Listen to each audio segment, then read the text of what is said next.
We're now being live streamed, Chair. Thank you.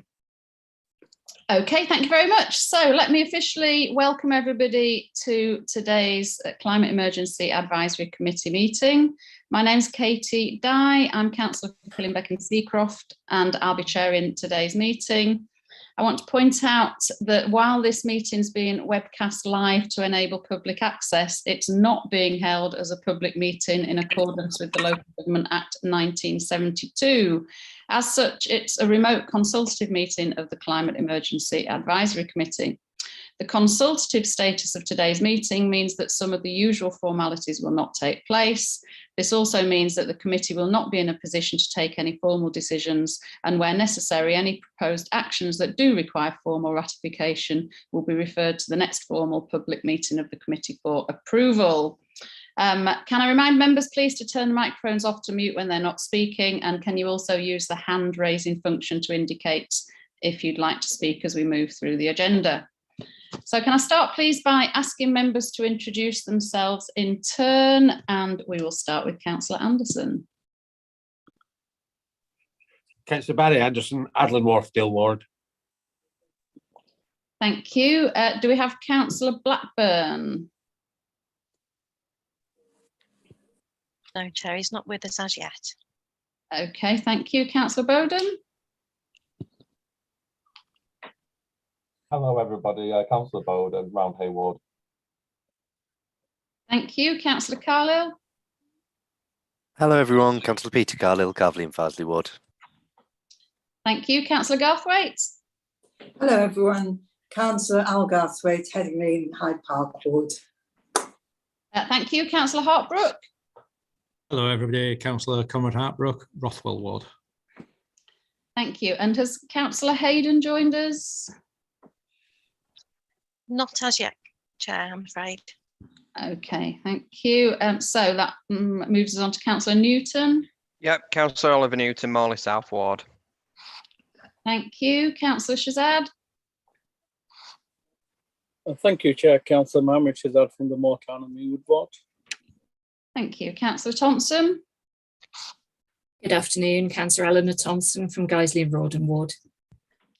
Thank you. Councillor Trustwell? Good afternoon, everybody. Councillor Paul Trustwell, Middleton and Belle Isle. Thank you. And do we have Councillor Tudor? Good afternoon. Councillor Tudor, Killingbeck and Seacroft Ward, having problems with my camera. Okay, thank you for joining us. Councillor Wadsworth? Can't hear you.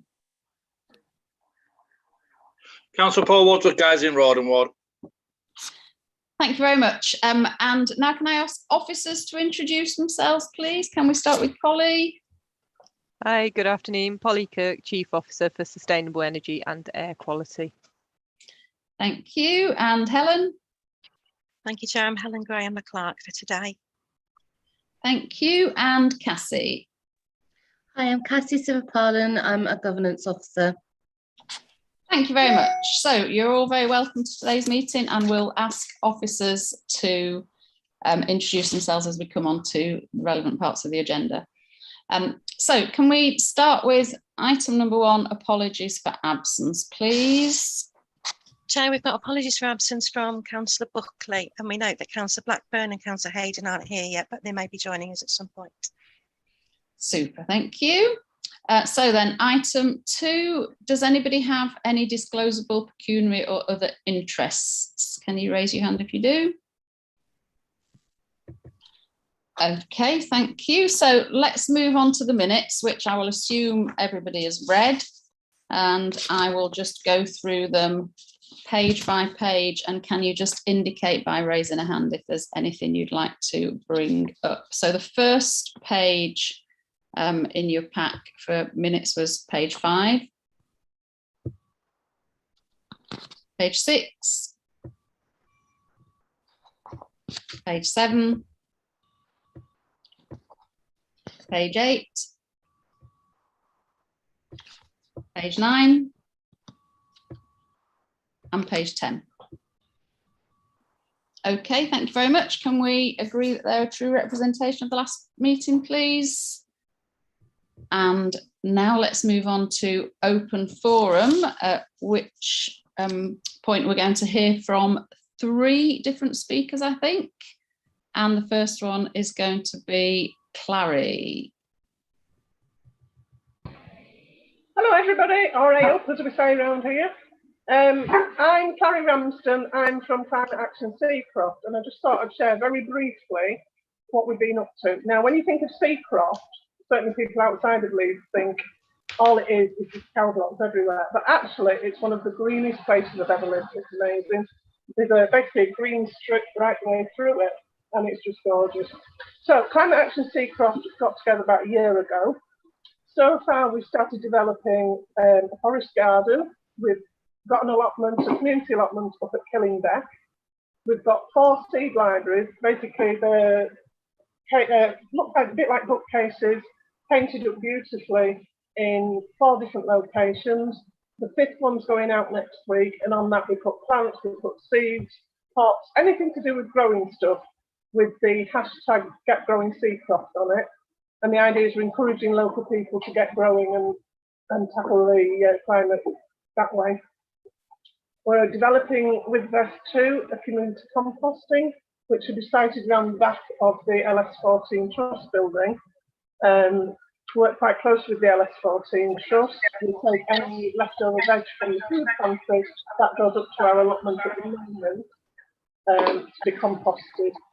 And in turn, we then use that compost to grow the plants to go out onto the seed libraries. And any crops we've got left over then go to the food pantry for the community to use as well. We've actually got an orchard up at Killingbeck as well, which the fruit on it you would not believe. There's mulberries, there's Victoria plums, it's amazing. Going to harvest that, have a day making stuff again to go onto the food pantry. So we're tackling climate change, we're tackling food poverty as well. We work quite closely with a lot of different agencies. The We Are Seacroft team are amazing. They've actually been up, I think you were there, Councillor Dye, this morning, for some pizza. We've got a beautiful pizza oven there, and lots of different food made with fresh fruit and veg grown locally. Issues we have really are in terms of, we've got an ideal site we'd like to use for a community hub, which is where the old Gate Pub was. I don't know if anybody knows that in Seacroft. And it's actually sited between the Kentmere Community Centre, the LS14 Trust, St Richard's, and opposite Rain Park. So it's an ideal site. It's been derelict for lots of years now. We would love to be able to use that site because we'd have a community allotment on it, an education space, a space for mindfulness and mental health. We're actually working with LinkedIn Leaf at the moment as well, so we can be used as a green prescriber.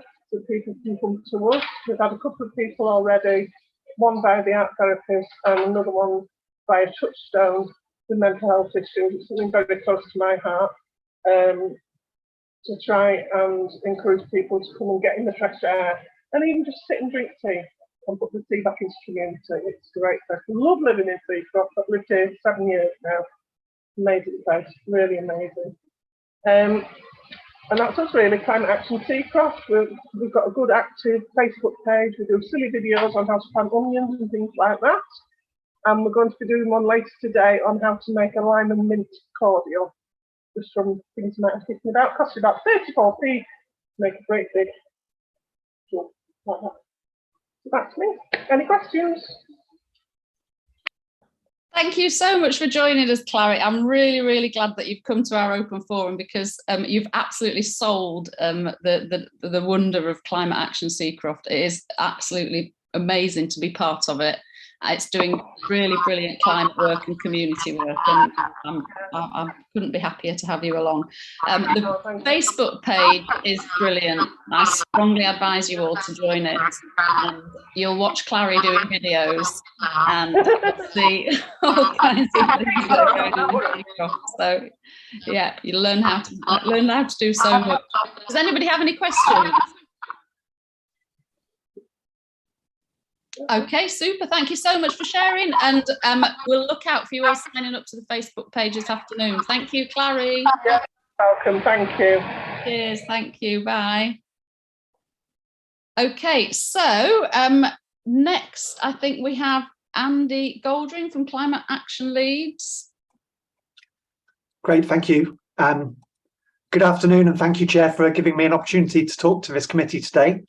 So yes, I'm Andy Goldring, and I'm the City Hub lead for the Climate Action Leeds project, which is the £2.5 million lottery-funded project that's in its second of a 5-year project to help create a zero-carbon, nature-friendly, socially just Leeds by the 2030s. You have heard from some of my other colleagues already. So Paul Chatterton has given a presentation about the overall project, and Jenny Brooks about the Leeds Donut. We're making some really great progress with the Donut Economy Framework launched, 8 community action plans developing, some in your own wards, and we're working with you on them. And it was really great to hear from Clary too just now, because that's one of the 8 projects at the community level that is part of Climate Action Leeds. And we have emerging transition plans and lots of learning. So lots of things going well. The area in which we're struggling is in setting up the city centre climate hub. And this is a really key plank in the project and will be the space where we can bring different groups and sectors to co-design and collaboratively deliver the many different initiatives that we will need to address the challenges of the climate emergency. So far, we've got great backing from groups like Luminate Education Group, Deloitte, the Civic Trust, some professional designers and architects, and a host of NGOs and civil society groups. But finding a building is very hard. Our original planned space was the Bridge Street Community Church, but that was taken away by developers just a few months before the project started, and then COVID hit, so it's been a difficult beginning. We've got a twin track approach. So firstly, we're looking for a smaller temporary space as a simple first step and as a space to prototype the kinds of things that we'll need to do, and a space for workshops and relationship building. And we're also developing a longer term strategy that will help us to develop a more comprehensive and ambitious space with long-term potential for city transformation. There are a number of ways that we hope this committee can help us. So first of all, we're in negotiation with one of the shopping centres for a space, and really we need councillor support to secure the full 100% business rate relief, which obviously is kind of key for the project budget. Secondly, we would like support to be able to work with asset management to explore whether there is any Leeds City Council property that might be available for use, whether that's in the market or space within museums or other services or anything else that might be available. So just to have a really good look at what the council owns. Thirdly, we'd like to find out more about the community infrastructure levy and how that is distributed for city centre development, because we think this could be a really key way of supporting this, this project in the longer term. And finally, we would request that we could make a more in-depth presentation of the work of around the City Hub to either this committee or an appropriate subcommittee, so that we can show really what we're trying to deliver in more detail, and really so we can really work with you to help deliver the kinds of things that are needed for the climate emergency. So yes, that's my request, and I can send you that in writing if that's helpful. Thanks. Thank you very much. Councillor Hartbrook, you've got a question? Yeah, Andy, it was more a comment. Thanks for that presentation or that speech. And I think having a venue is critical. Just a suggestion, one that's been kicked around as a venue that Leeds City Council already owns is Thwaite Mill, which obviously was a centre of, I mean, it's an active museum. I don't know what meeting rooms and spaces there are, but it's a building which has a lot of history as the centre of, you know, the first industrial revolution. And I think its location is ideal because it's close enough to the city centre that city centre residents can access it, but it's also where, you know, the city centre meets the suburbs.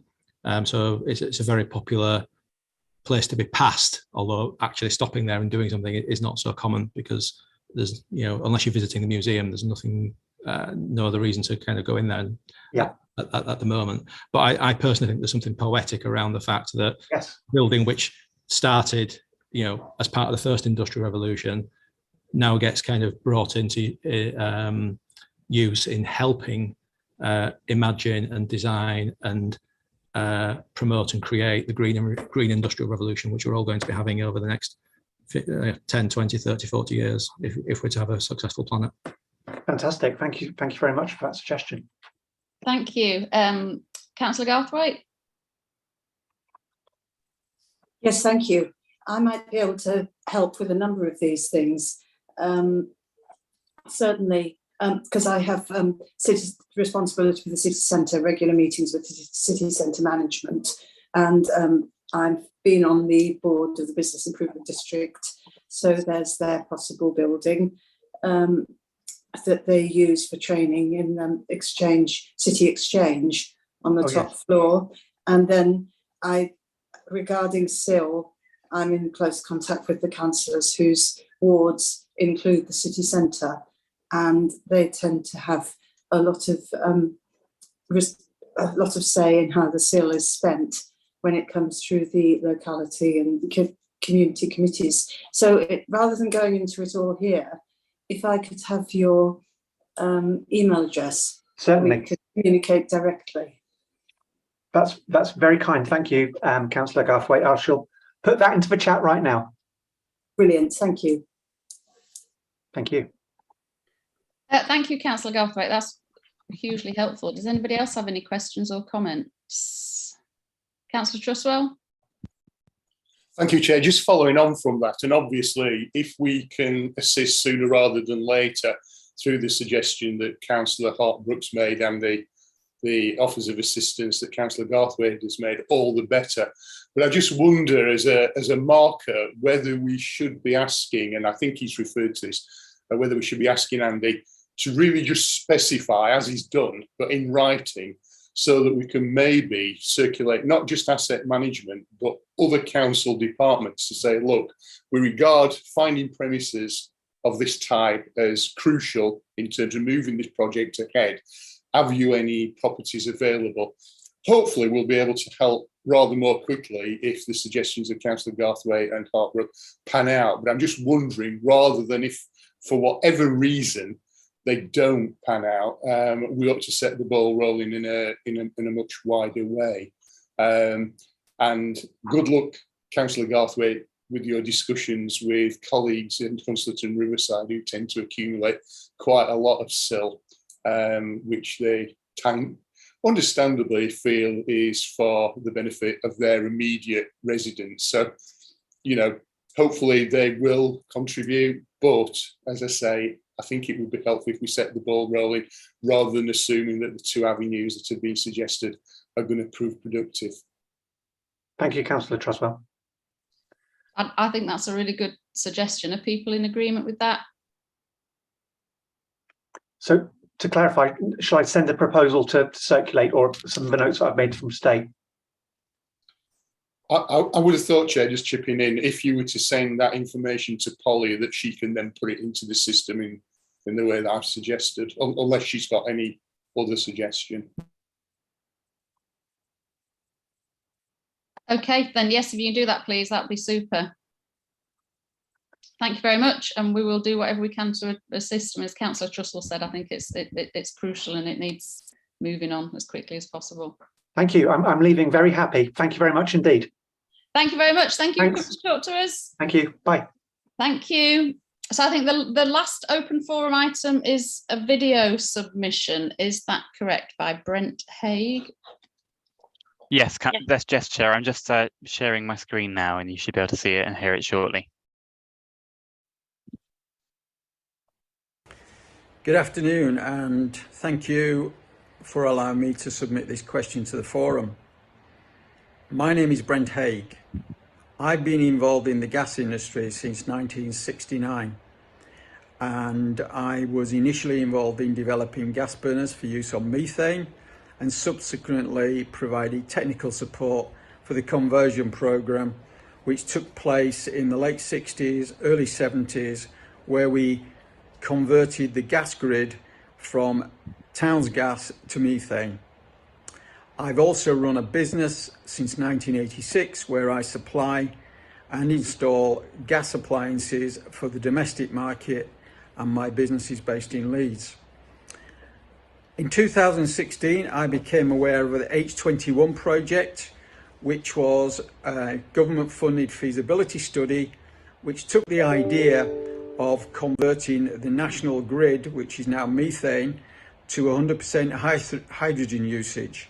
And Leeds was the basis of the feasibility study. In 2019, Leeds hosted the first national hydrogen conference. I've been involved myself since 2017 in the High for Heat project, which was another government-sponsored project which Leeds University became heavily involved with, where we were developing new gas appliances which would work on 100% hydrogen. I am aware that there are lots of opportunities for the development of hydrogen, and I'm sure that there is lots of funding out there for the region to take advantage of something which will bring in new businesses and the potential of employment to many thousands of people. And I'm wondering what the forum's attitude towards hydrogen is going to be in the foreseeable future. Thank you for allowing me to submit this question.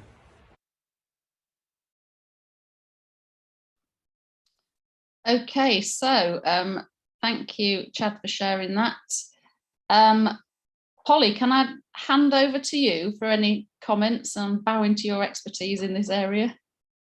Can I suggest that we pick it up in the Energy and Infrastructure Working Group, and that we look at it in a bit more detail, and we can give an update in terms of some of the things that are happening with hydrogen, and then go back with maybe a more formal response after that? I think that's probably the idea. Yeah, I think that's an excellent idea. Anybody else, any questions or comments on that? People in agreement with that as a way forward? Okay, thank you very much. Right, that brings us to the end of the open forum item, and we're on to working groups. So official apologies to Councillor Carlile for thinking that he was supposed to be doing one as well, but his working group had been updated at the previous meeting, so it's just myself and Councillor Shazad. So do you want to go first, Councillor Shazad? Yeah, thanks for that, Chair. Appreciate that. Yeah, just to update the rest of the Climate Board on our working group, which is a Community and Business Engagement Group. This took place on Wednesday, the 29th of June. And it was a very interesting working group. We had a terms of reference for the grouping working group, which are as follows: behaviour change initiative citywide, communications, local community projects, and business engagement. So at this working group, we decided to take in questions. We set up 3 questions which would help us to see how we are actually going to communicate more with the communities and the residents of Leeds to actually enhance what we are doing as a city and enhance our engagement with the communities. So we tackled the 3 questions, and I'll go by question at a time. So the 3 questions that we decided to, once my notes come back to me, the 3 questions were: the very first question was, how can we reach people where they are rather than where we want them to be, to engage with residents about our climate action? So we had lots of good input by the working group, by all the members that attended. And the few points that came out of that was we need to make sure that we get the message out to the right people in the right place at the right time. Sometimes our messaging is not always clear, and it's not reaching the right people, because the same message that if you think is going to fit all communities or fit in every ward, it's just not going to be possible.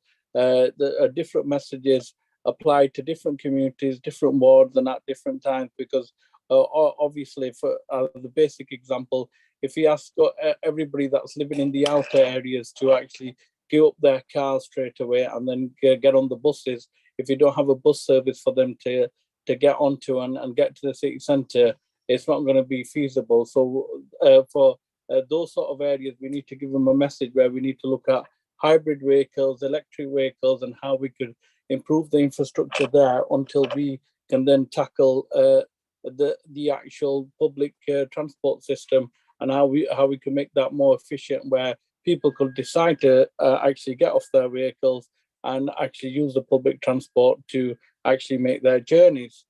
And then the other few points we had from there, we had loads of events going on locally in the communities, and the councils would be more aware of these events that are taking place. So we were looking at sending out a quarterly email where we could actually engage the councils and ask them for what community events are taking place in their wards.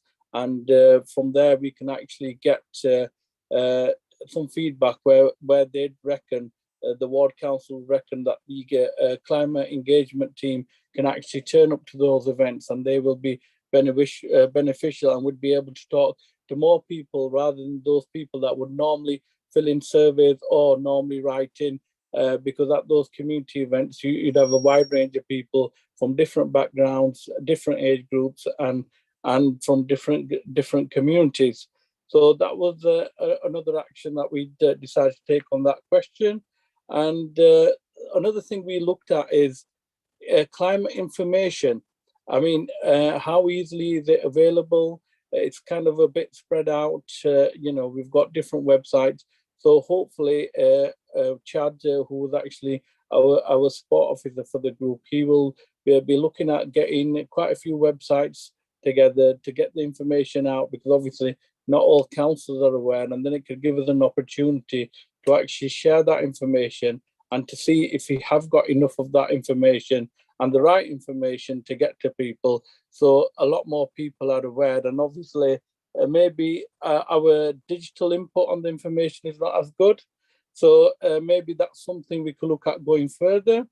And another good suggestion was, like, we've got the youth summits coming up, so we could look at maybe bringing the climate engagement team to the youth summit. So obviously the younger children, they're actually aware at a very younger age of the climate. And to be honest, when we try to talk to people of our age, it's probably more difficult. But whereas the children, if they talk to their parents, it's a lot easier for them to convince them to say, Mum, Dad, we need to walk to school rather than driving to school, or we need to make certain changes to our diet.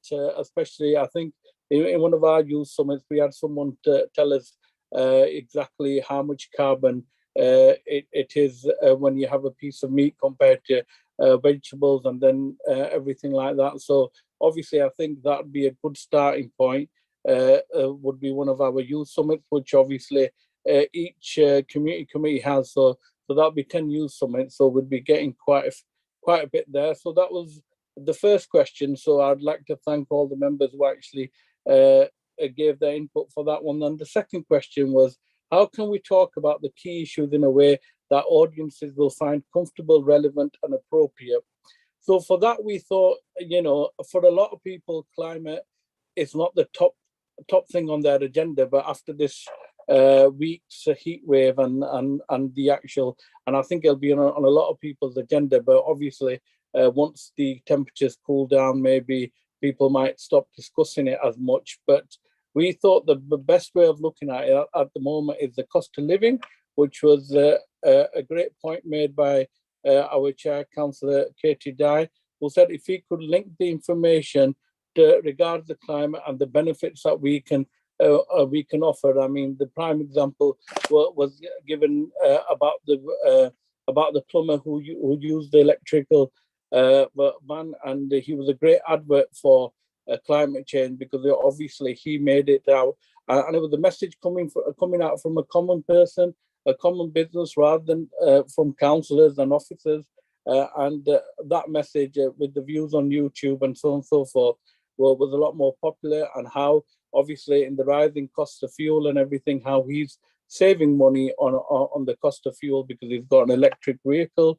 So that was one of the things how we could do it. I mean, again, our heating system that we're setting up, also other good schemes that the council has got. We really need to shout out about them, and we need to say how they're having an impact on people's life, and how being climate conscious can actually benefit you in the long run, rather than thinking of it as something that might be burdensome on people, and especially for those people living in deprived areas where obviously they are trying to, they're struggling to make ends meet. So obviously, if they do need to make some changes to their lifestyle, we need to make sure that those changes benefit them, that they're making savings in the long run. And the other point we made on that was would be how we could kind of promote our net zero vision. Not everybody's aware of that. If you talk to many residents, some of them, if you say to them what's net zero, they won't understand, and maybe more clarity on our communications. And moving on to the third question, how can we engage a new audience by securing partnerships with internal teams, external organizations based on the core benefits or core issues highlighted by the climate action? So on that, again, we were looking at maybe taking the climate workshop out to community committees again, getting more local people involved, taking the climate action to where the local communities are, to different spaces, not necessarily to the same places that we would consider taking them, maybe to some separate events. I know the carnival was suggested, but might not be the best event to actually take it to, because everybody's more concerned about having fun and enjoying themselves. But we do need to think out of the box and think about other events, and not just events that are specifically targeted at climate action, where we can actually meet communities, meet different people, and actually go to where people are, rather than trying to get people to come to us. So that was part of the third question. And so that was really what we discussed, and hopefully from that we have got some actions that we will look into and work on with myself and Chad. Hopefully are going to, we've already had one meeting, and we're going to look at having another meeting before the next group to see how we take it forward, and what's going to be our forward plan for the next meeting. Thank you. Thank you very much. Sounds like you've got some really interesting action points out of that. Can we have a couple of questions? Can you keep them brief, please? Councillor Carlile first. Thanks, Chair. I was going to make a shameless plug, actually, because Councillor Shazad mentioned there improving public transport, and as part of my role as Deputy Chair for Transport at WICA, I was just going to make everyone here and members of the public watching aware of the Mayor's Big Bus Chat, which has opened, looking for ideas on how to make I think the themes are safe and inclusive, better connected, and decarbonised and more integrated with other services bus network for the city. So I'd welcome as many members of the public and elected members and others of this group to comment on that.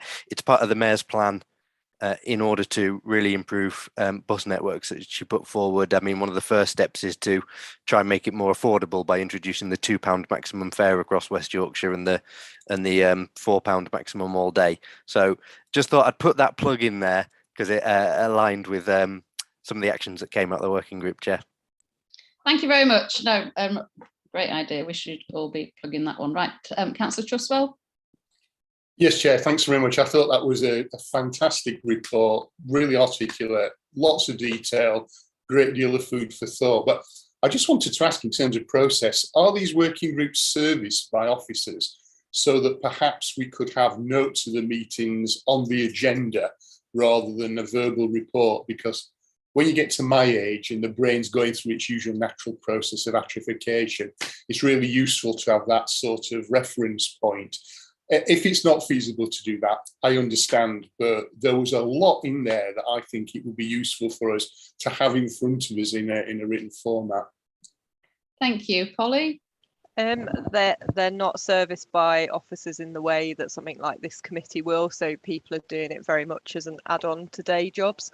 I think there might be things like we have the presentations and things that come out of the meeting, or the key actions, but rather than the full notes. So some of the, and each of the meetings is slightly different.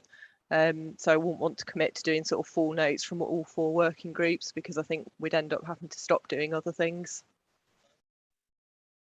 Okay, thanks, Chair. I understand. I mean, as I say, if we could have captured Mohammed's report in writing, because I think it really did give a number of key detailed topics.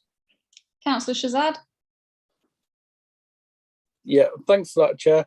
Yeah, I'm happy to share the notes I've got with everybody. So, I mean, I could forward them on and they could be shared. So you can look at the action plans that we've got. And I mean, it could be a good way of measuring how we're moving forward with my group, because obviously another action plan from that was because I think a lot of people are not aware of these groups now.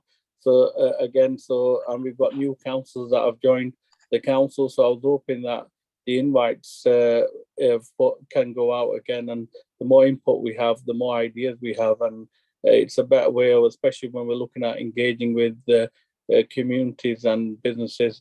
I think the wider pool we have of people, the better it is. I mean, so I'm happy to share the notes I've got with everybody in the group.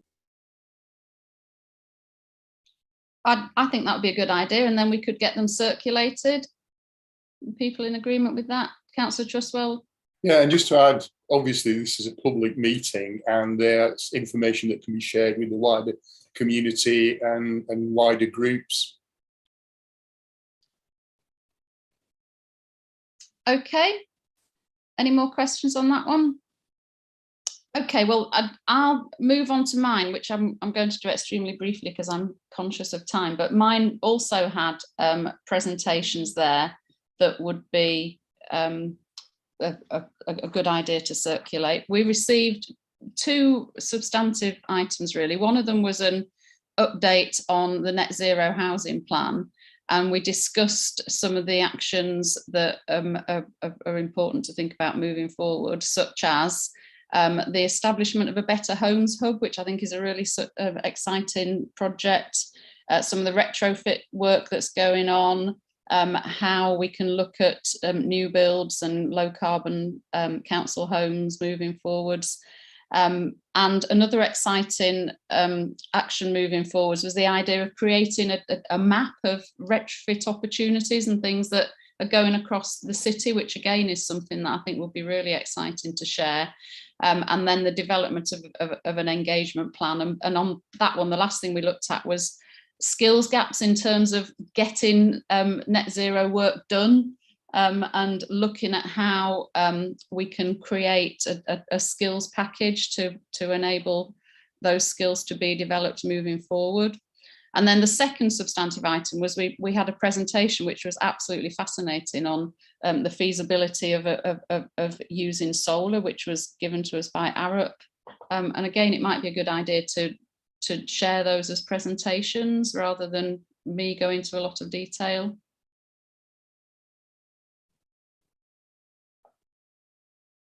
Polly? We just have to have a look at each of the different presentations to see, because obviously they've not been, some of them may have commercially confidential information in at this time, but if there's things we can share, we will. Yeah, is that okay? Are you all right to look at that, at what can be shared, and then we can do that? Yeah, I will. Okay, that'd be super. Thank you very much. Anybody else got any comments? Right, okay, so I want to move on then to item 6. And if you remember at the last meeting, we agreed that we would invite directors to come and give us an update on progress in their directorate towards net zero, and give us an opportunity to ask questions. And first person who's come along to us is Neil Evans. So I want to say a very warm welcome, Neil. Thank you for joining us. I really appreciate you giving up your time. So what we thought was, if you want to give us a very brief outline, kind of 10 minutes or so, and then we'll have some time for questions. Right, well, good afternoon, everyone. I'm going to start with, sorry, Polly suggested that I talk about all other bits of the department other than SEAC. And usually I'm going to ignore her and say something about SEAC first, because I think it's actually important to understand the place of the team within the department, and a lot of other things which I then say will make a bit more sense. So the Sustainable Energy and Air Quality team is within the Resources department, and rather than it being like a third, fourth tier thing, which it generally is in most councils, it actually is led by a chief officer, and Polly is on my management team. So actually it is integral to the management of the department and to all the kind of decisions that we make within the department.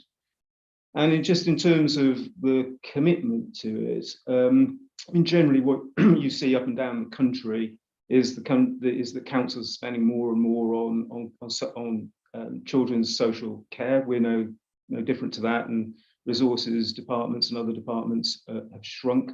And in many parts of the country, they've actually reduced their climate work over the years as part of the issues around balancing the budget. Whereas actually we as a council have taken the decision to actually invest in it and actually grow it through a period of great financial difficulty. So whilst it may seem still small at 30 staff, actually that is one of the biggest teams in the country. And for anybody who might be thinking, well, that's a lot of people, and actually maybe it is a luxury, actually what's paid back is the council has drawn in through that team £100 million worth of investment from the government in the last 3 years, which is an incredible return on that investment. And that money is obviously going into decarbonisation of our buildings. It's going into things like district heating, which is actually reducing people's fuel bills. It's going into things like electric vehicles and so forth. So they are practical things. And again, I think it's important to understand that this isn't a policy team in the way that some authorities still have, and we used to have as a council. This is a team which not only supports groups like this and brings forward the climate change strategy, but is actually delivering projects on the ground. And that practical combination of policy and actual delivery is a little unusual, but has been seen to great effect within the council. So what I kind of starting off by saying is this isn't like I don't treat it within the department as like a nice to have. It's absolutely integral. It's at the management team level, and it's kind of reflected in then much of what we do. So I'm going to give a few illustrations then about then how things kind of knit in. So the finance team, for example, we have invested £40 million within the district heating scheme, which is on course to move into profit within the next few years. That would not have been possible without the finance team. The finance team looked at things like how do you do the borrowing in such a way as not to put a burden on the scheme in the first few years, how to actually kind of do the interest rates in such a way that it made the scheme feasible. It's also an enormous investment to make for any council, and therefore the sort of degree of kind of governance around it is really, really important. And we've seen a few other councils come unstuck with things like energy companies and so forth. Actually putting the right finance controls around these investments is really, really critically important and could not have been done without the finance team. Going on to then sort of maybe a few other just examples then of other things which are happening in different services. So HR are very much involved in promotion of active travel and public transport options in our staff group. So we have the access to work through the Bike to Work scheme. We've launched the salary sacrifice promoting electric cars. We give all transport discounts on public transport to our staff. And then over and above that, there are offers around carbon literacy training offers, which will be important in terms of engaging staff into the future. There will be, I think, a big role for HR in looking at how do we move all our staff away from using petrol and diesel cars over the next decade. Big industrial relations issues around those sorts of things, practical ways forward have got to be found to enable that transition to happen in a way which doesn't actually financially disadvantage staff, but still allows things like social care to function in the most efficient way. HR are kind of engaged in those issues. They're going to be critical to finding solutions. The IDS, the IT service, clearly has been pretty fundamental in terms of enabling meetings like this to take place. So we've seen, obviously, with the pandemic, but the work which has gone behind the scenes with IT to make that transition possible. The working from home agenda kind of go from very little to actually a normal way of working, and the replacement on travel has been pretty enormous, and we've seen that within our use of transport in terms of what we're paying out, but also the emissions which come from it, both in terms of people traveling to work, but also within work, but by the use of the technology. We've also been kind of pushing away from things like the use of print, which again is energy efficient. Some of our work around moving all our documentation away from servers which we hold physically, which take an enormous amount of energy, and onto what's called the cloud, where other people host that work for us, also have climate implications and savings attached. Going on to the comms side of things, there is a sort of strategy and improvement team. The comms team exists in there. Chad came from that kind of background initially. We have the team there who can kind of get engaged with, and do get engaged with, public engagement work when we run campaigns.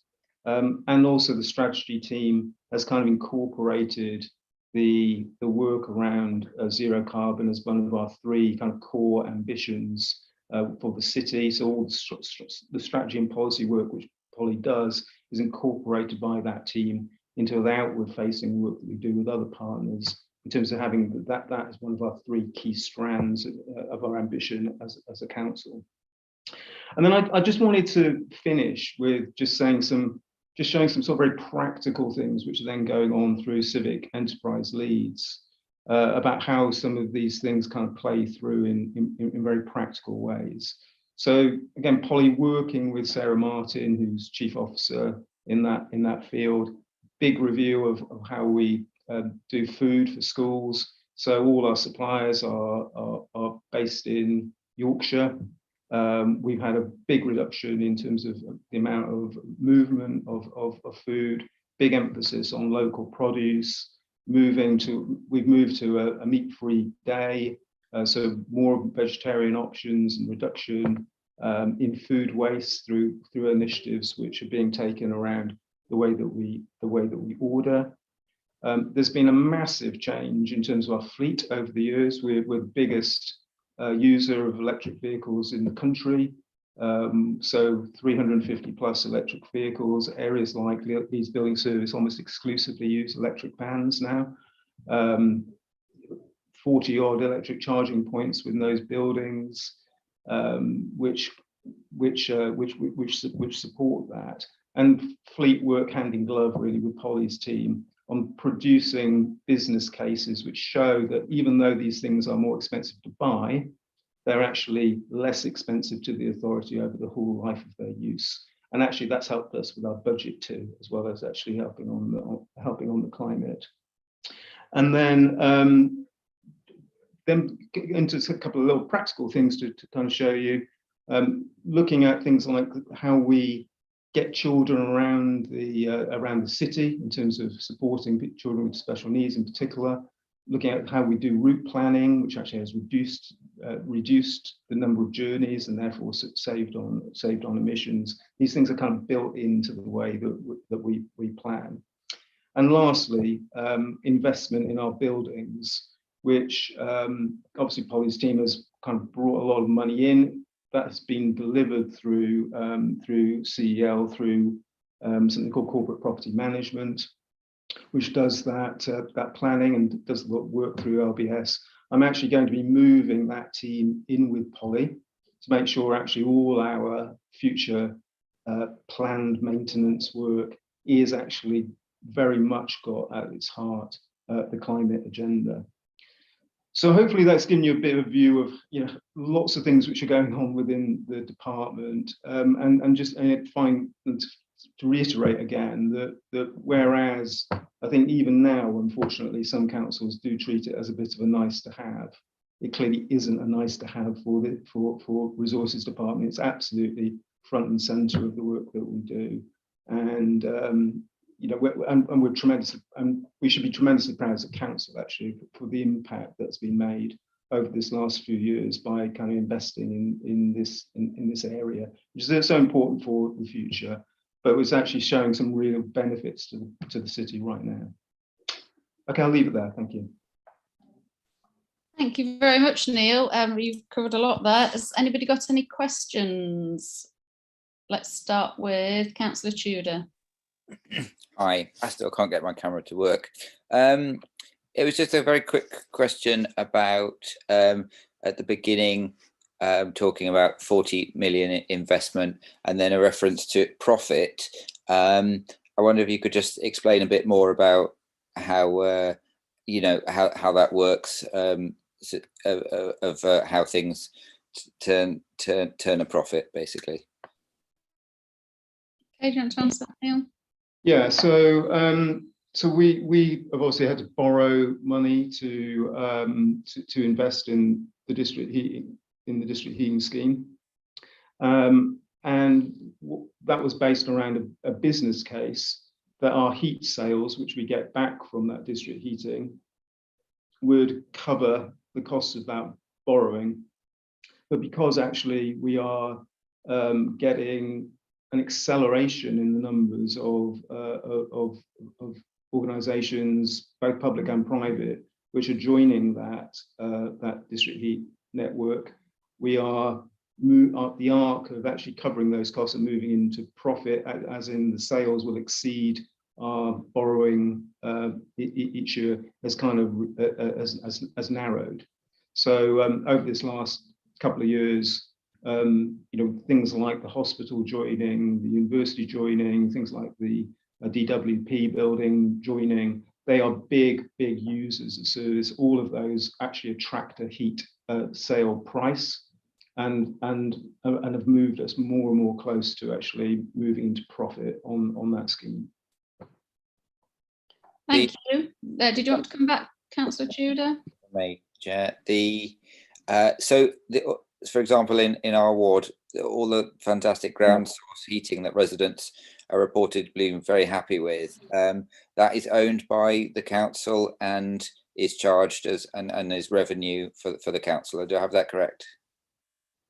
So there's two separate things, Councillor. So the district heating scheme is the investment we've made in what's called the pipe scheme, which kind of connects the energy from waste plant to buildings, but some of which are council flats, but others which are buildings in and around the city centre.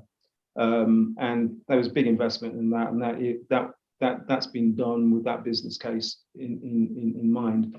The ones you're talking about are more standalone pieces of work which we've done within housing, where a combination of government grant and housing revenue account has been put in to actually upgrade those buildings, decarbonise them, but also, frankly, replace 1960s style electric storage heaters, which needed replacing anyway, as part of an investment programme, which is both benefit to the climate and obviously to the tenants concerned. But they are separate schemes and they're funded differently. And the council do own the housing blocks of flats, heating, yes, infrastructure, and the bills are paid to the council. So the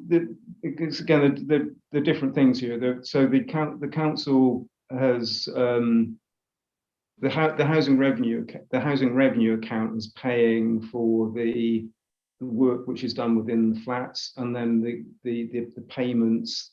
There are payments through people's bills partly which cover those costs, but there are also parts which are covered through the totality of the housing revenue account, because actually what was recognised is that there was needed investment to actually upgrade those heating systems.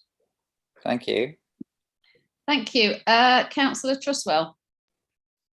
Yes, thanks, Chair. I'd like to thank Neil for his very cogent and persuasive presentation, demonstrating why the investment that we're making in this work is so crucial, because he's right, there will be those people who say, well, can we afford to do this, given the pressures of massive funding cuts, the need to meet our statutory responsibilities to care for older, disabled people, vulnerable children, and the current massive inflation pressures on organisations like the council. So I think that was a really well-made point.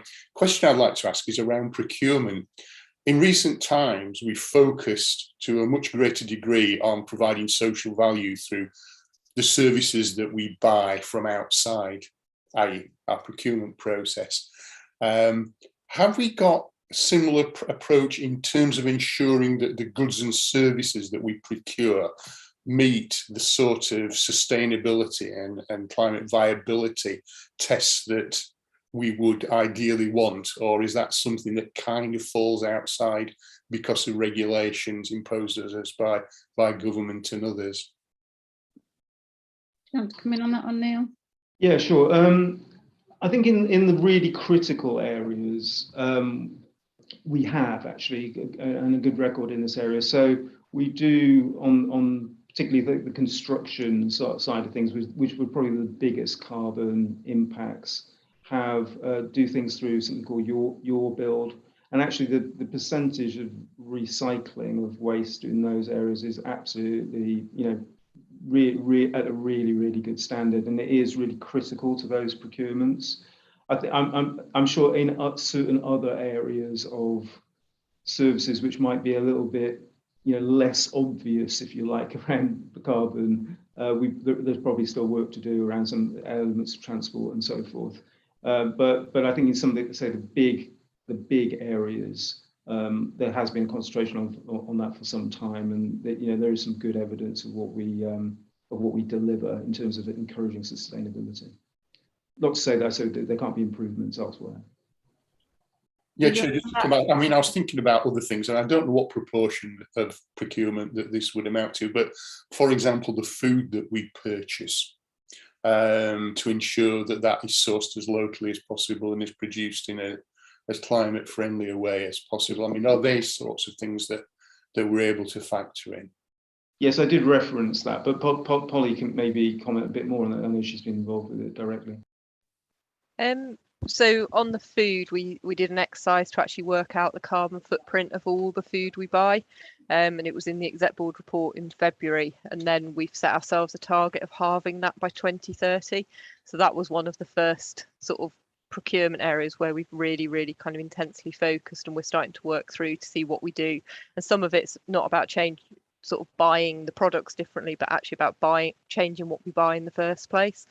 And then the other thing that we are starting to look at is the LGA has done something about scope 3 emissions and procurement, and we are starting to look at things like, if we buy something like adult social care services from another provider, looking to see what we can do to work with those providers to drive down emissions. But it's not easy at the moment, and it's sort of the next stage of the challenge, I think, after we've got our own buildings and fleet done. So we're doing some of it in parallel, and the report that you're going to hear later on will be a bit about the highways approach to scope 3 emissions. So the work's starting, but there is definitely more to do on it, I would say. Thank you. Did you want to come back, Councillor Trustwell? No, thank you for that. Okay, Councillor Hartbrook. Thank you. It was Councillor Trustwell stole the main point, which was basically just congratulating the team on the work that they're doing. I think it was the numbers were said earlier in this meeting where a team of 30 people thereabouts have brought in £100 million worth of investment to the city. And it really I just wanted to make a comment that, quite often when we're talking around climate change, people think of it in terms of, and actually it's in some of the papers you see sometimes around, we need to reduce the size of the economy.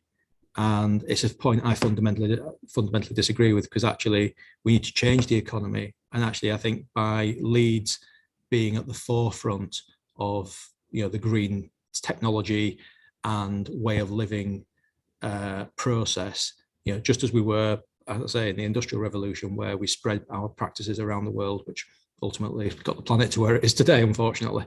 But we can kind of also lead in terms of ideas, thoughts, actions, and technology and industry to take us out of to avert and minimise whatever is happening climate-wise to the planet. So I wholeheartedly support the team and the work, and I think scream if you want to go faster.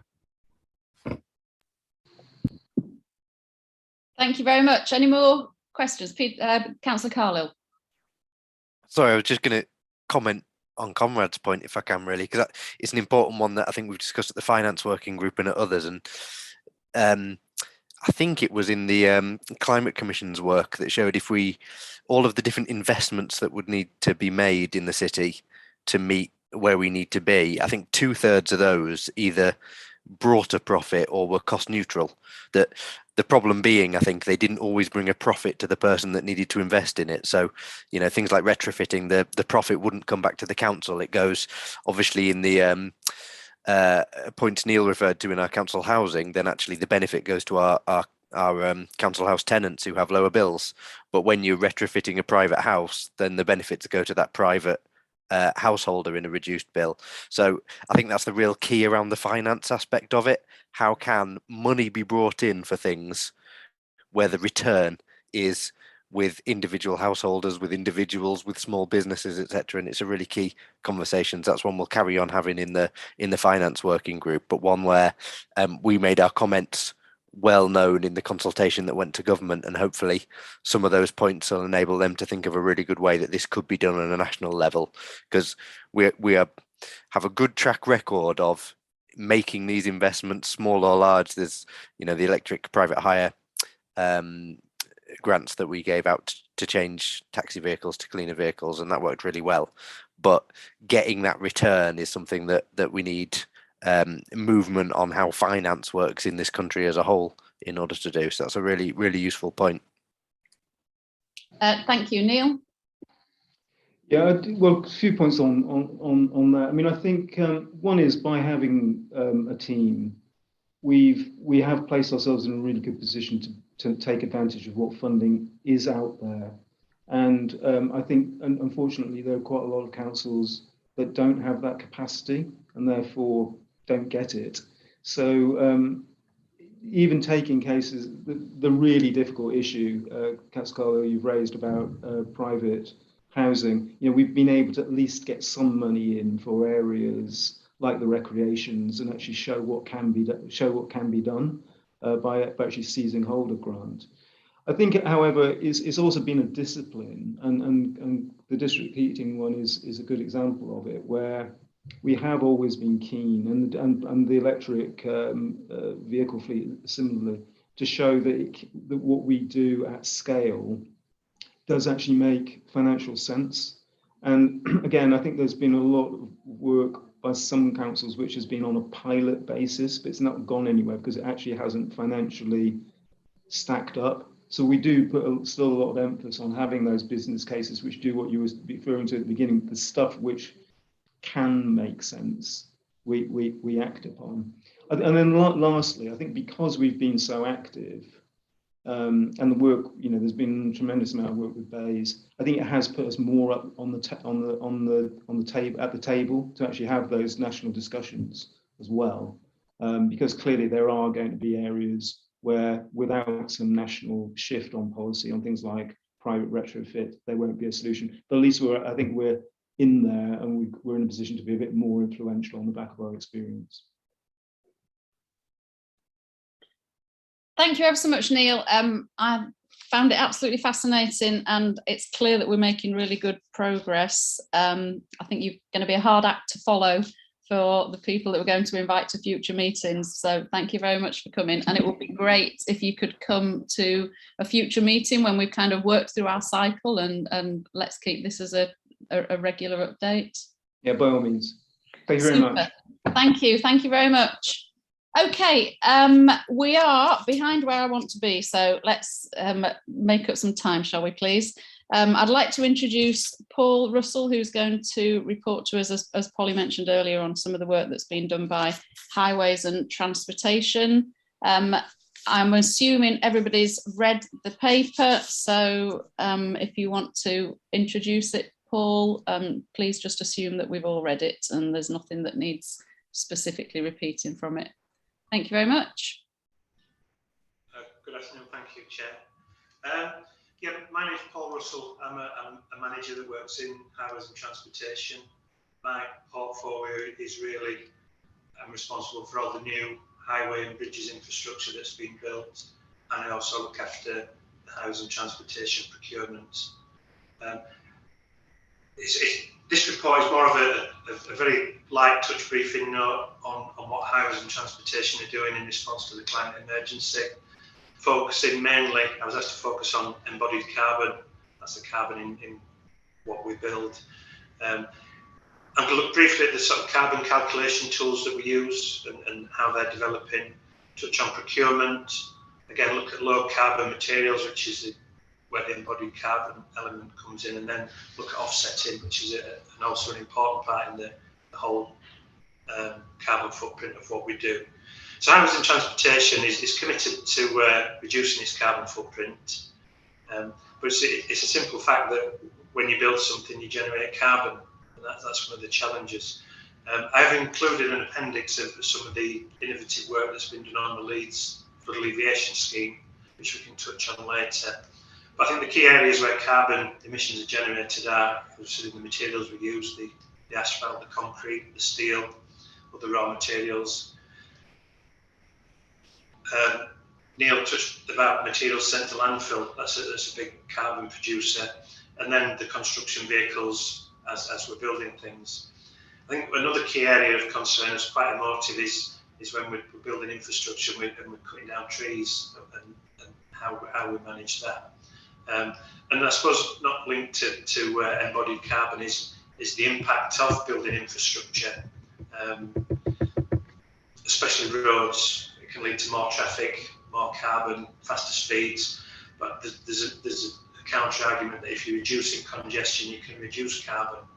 A lot of time when we build infrastructure, it's to service new development. So again, you've got the carbon impact of building the development and its future use. Again, we've got to maintain the existing highway network, so we've got to look at the carbon impact of maintaining the network. So looking really at the highways and transportation response to the climate emergency and embodied carbon. HT has set up a climate emergency task group, which I'm a member of, which is why I've been asked to come along today. And it's looking at not only embodied carbon, but how it reacts to the climate emergency in everything that we deliver. Over the last 2 years, the highways and transportation has had a capital programme of around £200 million. This has included some of the major infrastructure schemes, such as the Leeds flood alleviation scheme, which we've touched on, and things like the East Leeds orbital route, which is a significant highway scheme. These have been developed through existing frameworks, and these frameworks already have within them carbon calculation tools, and that's incorporated into their operation. So we're already doing something about monitoring what carbon is produced and how we can reduce that. But what I would say about carbon calculation tools is there's a lot of different tools out there. A lot of different consultants use different tools, and I think it needs some standardisation. You could draw, I think we could draw an analogy to like the Betamax and VHS for anyone that's old enough to use video cassettes. You know, there's different systems, and I think one will become the standard system. I think it'll be driven potentially by local government and our funders, such as the DFT or the West Yorkshire Combined Authority. And as I've touched on already, the Leeds flood alleviation scheme has done a great deal of work on carbon emissions, working with the Environment Agency, and it's outlined in Appendix 1. Just touching on procurement, I know it's been talked about already. Within highways and transportation, we're trying to reduce our reliance on using other frameworks, tendering our own in-house bespoke frameworks. We've got a minor contractor framework, we're looking at an intermediate contractor framework, which is just about to be awarded, and then a major works contractor framework, where we can, within these frameworks, we've embedded the council's social value and the themes, outcomes and measures. a large portion of which are based on climate emergency, which gives us frameworks in place where we can almost dictate what the requirements are in relation to carbon. Works will be awarded on a mini competition basis. So within the specification, we can specify materials within the scope of works. Again, with the social value, we're looking at the wider things like a local workforce. So each mini tender will have a social value offer. Looking at employing disadvantaged community groups, things like that. In terms of lower carbon materials, which I suppose is the focus of the briefing note, I think the construction industry as a whole is reacting to the global climate issues, with many new lower carbon products emerging onto the market. Many of these are currently at a premium. The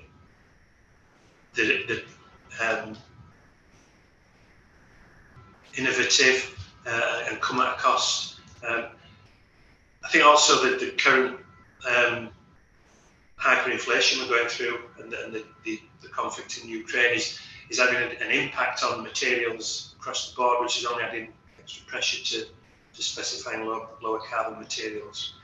I think H&T is, as I've said, is committed to reducing its carbon footprint, but a lot of times we work within finite budgets from both public and private promoters.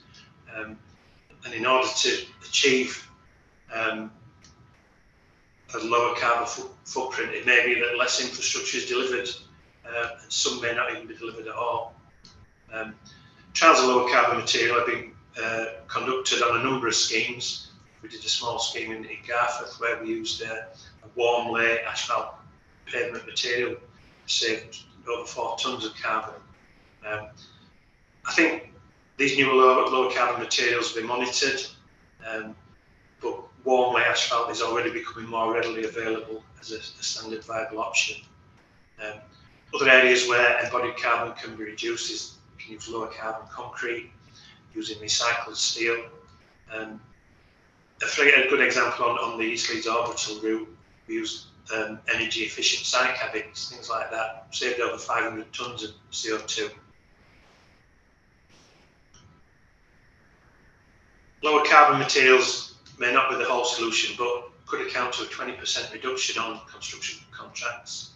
But other areas such as low emission site vehicles, the use of biodiesels, reducing the amount of material going to landfill, and recycling is just as important.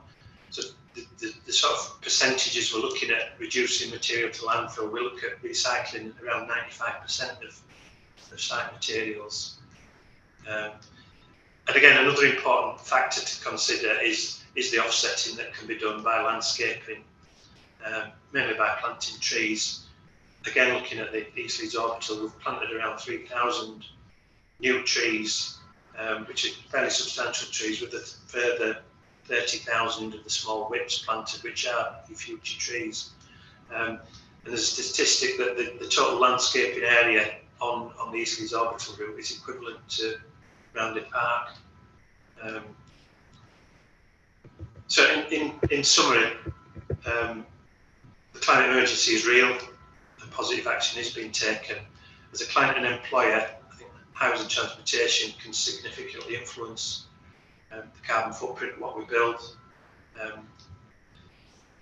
Many of the lower carbon alternatives are currently being used, and we're experimenting with new technology. But I think over time these lower carbon materials will become the norm, helping achieve net zero. But reducing the amount of embodied carbon is not the solution, it's only part of the answer.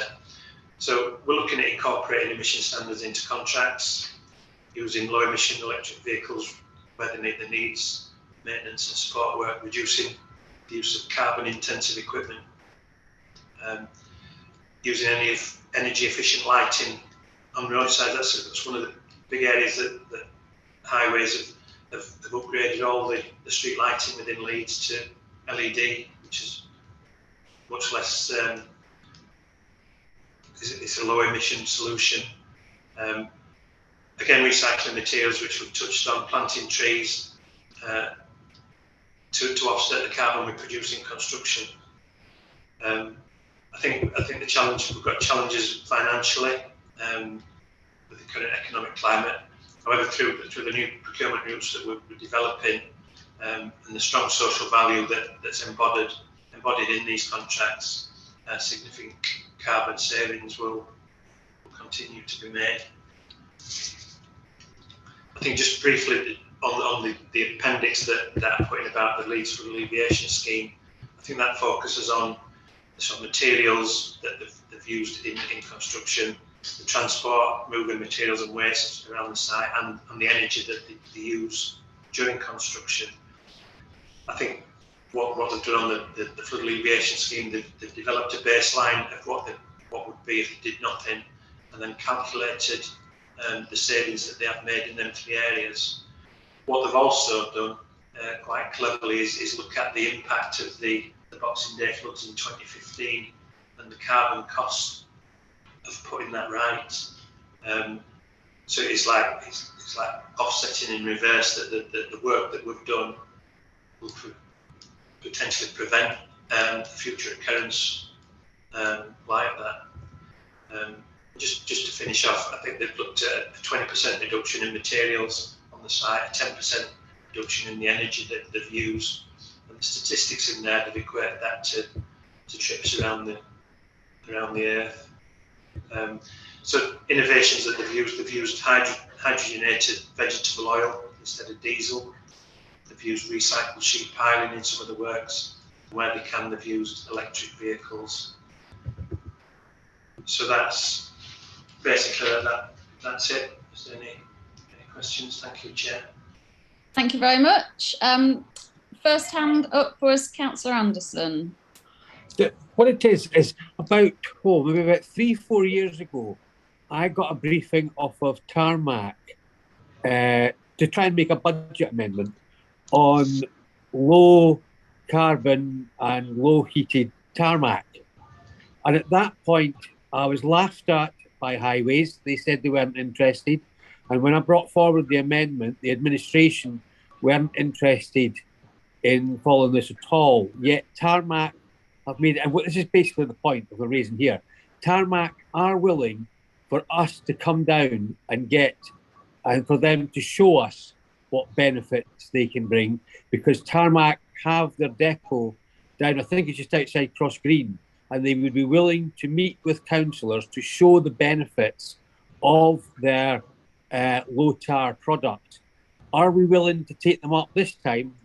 You all laughed when I brought it forward a few years ago, but we didn't have a climate emergency in those days, I accept. But can we now go down to Tarmac and let them see us what they can do? Because you can get more tar laid because the heat isn't there, so you can actually lay things quicker, which then reduces the carbon footprint of what we're doing. Is this something we would be willing to consider going down to see what they've got to say? Now, I've got no shares in Tarmac, for anybody makes any smart or silly comments. I was just trying to come forward with a way of eking out the Highways budget further a number of years ago. Paul, do you want to comment? Yeah, I think like I said in my brief, really, I think a lot of these materials are innovative and new, and it's a leap of faith going away from something that's tried and tested. I accept that 4 years ago we didn't have a climate emergency, and I think that's helping to drive this one forward. And I think warm layer materials, while 4 years ago were very innovative, they are becoming more and more mainstream as a lower carbon option.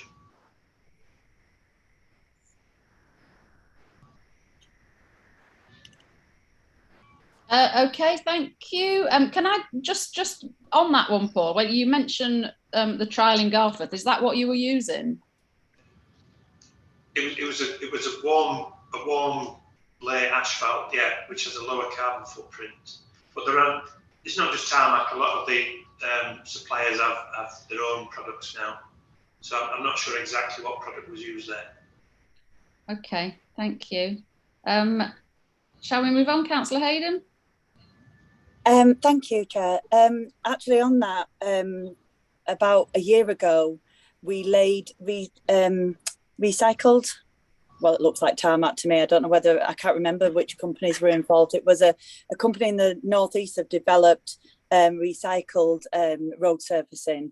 It's got a high content of recycled material, and it was in our Woodley ward near the grammar school there. A stretch of road was laid one Sunday, and myself and the Brownlee brothers went down to, well, it was finishing off on the Sunday, and we had a lot of complaints by drivers that we'd shut off the road, but you have to carry on and do these things. So we are, Councillor Anderson, using one lady who was a nurse said that she wouldn't treat one of our highways officers if he went into highways engineers, if he went into or it was a contractor, if he went into hospital because he'd shut the road to lay this recycled tarmac. So a huge thanks to Paul for today's presentation, but to all of the highways engineers and officers and operatives who worked really hard to give us the best that they could possibly do in the and are using these innovative, and actually this company is only about 4 or 5 years old in terms of their product development up in County Durham. So yeah, we are using these low carbon products and recycled products, and we'll see how it goes on that stretch of road and what it's like. I actually put my hand up to just thank Paul for the presentation, and I'm glad he mentioned the carbon savings of not having a flood, so of avoiding flooding and the carbon that costs, especially in clearing it up. When the work done there, but also somewhere like the ELAW, and I know I'm getting a lot of criticism, and the council is for opening a road, but actually there's 8 or 9 kilometres of cycle track and of a footpath as well. So it's and the work that highways have done in the city centre with lip tip on public transport, but also on the cycling infrastructure, means that actually the work that they're doing will make it easier for people to cycle, walk, use public transport, and therefore lowering our carbon output as a city. So, because transport is about 1/3 of our carbon output. So thank you very much, Chair. Thank you. Councillor Trustwell? Yeah, Chair, if you forgive me, it's a more strategic point emerging from Paul's report, but at the bottom of page 11 and then going into page 12, he raises the important question about the way we continue to be led by the nose, by development. And I think I made this point before, that we're constantly striving to mitigate the impact of a wave of development. Now, I know that to some extent, well, to a great extent, we're mandated by government to build more houses. We obviously respond to the needs of business. But I suppose my question is, would it be possible, perhaps through an academic partner, to look at the carbon cost of the continual development within the city and the difference between what it costs in carbon terms and how far we can mitigate it? That doesn't necessarily help us in decision making in the here and now, but it would help us to articulate and lobby maybe at a national and government level now and in due course for changes to the planning system, for example, that would help to close that gap between, as I say, this constant tsunami of development and the fact that we are constantly playing catch up to mitigate it. And my final point is I'm going to have to leave in a few minutes because I have an important briefing on a key planning matter in my own ward. But I just thought I'd take the opportunity to make that strategic point, not for debate or discussion now, but maybe to park and take forward at some further date. Okay, thank you for that point. Anybody else got any more questions or comments on this item? Sorry, Chair. Would it be possible to do that piece of work, or am I just? Oh, sorry. Hallucinating? Paul of me. Who were you asking that question of? Polly looks like she's going to come in. I suppose almost every question goes in Polly's direction, doesn't it? Yeah, I think it's probably a wider question than just highways from what you were asking. Oh, sure. Yeah, I think it's a big piece of work, and obviously would require funding from somewhere to do, so it would need external consultancy. I think, and I don't want to speak for planning in case I get this wrong, but I know that in London, for example, when they're doing a development, developers now have to quantify the embedded carbon. And although there's not a target on it, it's obviously the first step towards that. I don't want to talk for our planning, but I'm sure that's something that we're looking at. So I'll get clarity on that and email that out afterwards, because that would at least start to give us a bit of a figure against it. But let me clarify that, and we'll get that put into the minutes so we've got an accurate record rather than what I think it is. Yes, thanks, Chair. I suppose, yeah, I wasn't envisaging paying big bucks to an external consultancy, given that we've got, 3 major universities in the city, and I just wonder whether we might enter into partnership and they might see that as some sort of project that would fulfil their and our purposes. But I just leave that as a thought. Councillor Hayden? I'm just thinking on that point, it's definitely something we could ask the Leeds Climate Commission if they'd like to get involved with that. They have representatives from the chamber, from obviously it's led by the university, by university professor, and myself as vice chair. So it might be something that either the Leeds Climate Commission or the Yorkshire and Humber Climate Commission might want to get involved in and utilise the universities, as you were saying. We've also just coming to the end of Local Plan Update 1, and there might be something, and that's on the climate emergency. So there might be something in there that I can't quite remember at the moment about embedded carbon. But like Polly says, we'll get back to you. So, but yeah, it's something I can raise with the Climate Commission, the Leeds Climate Commission anyway. Thank you very much. That would be appreciated if you could do that. So we've got action for Polly and an action for you out of that one. Thank you. Okay, finally on this one, Councillor Hartbrook. Yeah, just a quick one. Although Leeds University is my alma mater, I've also done recently, over the last few years, done some really good work on sustainability and climate action with Leeds Beckett. So there's a very good faculty there that do a lot of investigative and research work. So I think between the 2 universities we have in our great city, there's probably some good choice to go for. Excellent, thank you very much.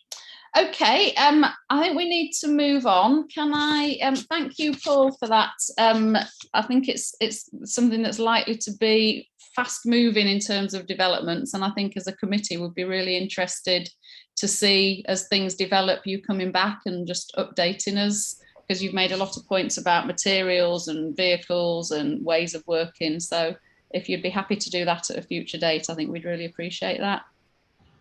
Yeah, I'd be more than happy to do that. I think we're very much at the start of the journey, and we'll be very much led by industry as well. Thank you. Thank you very much. Right, let's move on to our last agenda, and we have only 30 minutes left for this. We also have a bit of an issue in that we didn't receive the papers until today, so I'm not sure whether everybody will have had a chance to read them, but I do think that John and Phil, you've got a presentation, is that correct? So maybe we could go through that. Yes. Is that correct? Can we and it's going to be very difficult because I've had a chance to read both the presentation and the paper that was circulated, and they're very technical with lots of facts and figures. So I'm conscious of trying to achieve the impossible, which is keep it to 30 minutes, but give us the chance to understand all the things you're about to present to us. So I don't know, maybe 15 minutes and then 15 minutes for questions. Yeah, thanks, Chair. I think we might struggle with 15 minutes, to be frank, but we'll try our best. Yeah, just to apologise for members only getting the papers this morning. In hindsight, we probably have been too ambitious probably to come to this meeting cycle, and that's one of the first things I just want to set the context before Phil does the presentation. We're still working on validating a lot of the data that's been provided, particularly with the second piece of work that Phil will go through around the carbon analysis work. It's not a completed project yet. It's still work in progress.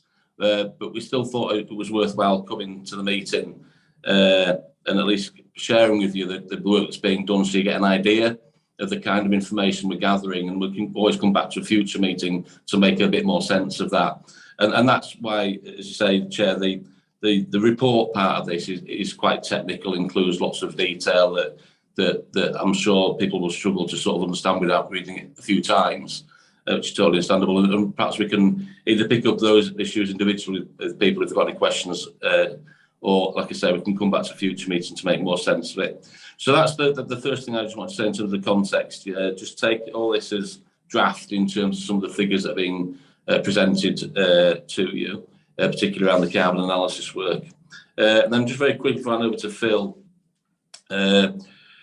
we did this because we did these two bits of work because we wanted to understand better ourselves how we're currently performing as a service, and that's the first point I wanted to make, really, that the work that's been done by Eunomia around the data capture of our carbon impacts work is across the whole of environmental services, waste management. So it's not just about the refuse collection, it's thorough, it includes everything we do from refuse to household waste sites to bulky collections, the work of street cleaning, etc.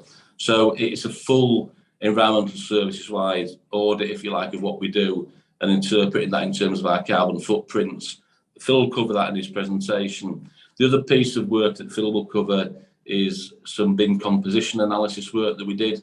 And again, that was us trying to understand how we currently perform and what we currently capture across the city. Both bits of work we will be using to help us develop our new Leeds waste strategy and accompanying waste management plan. And again, Phil will touch on the report, touches on that, not in great detail, but talks around the refuse part of that, which most people will probably be interested in terms of where that will lead us, in terms of the options that are available for collecting different types of waste in the future.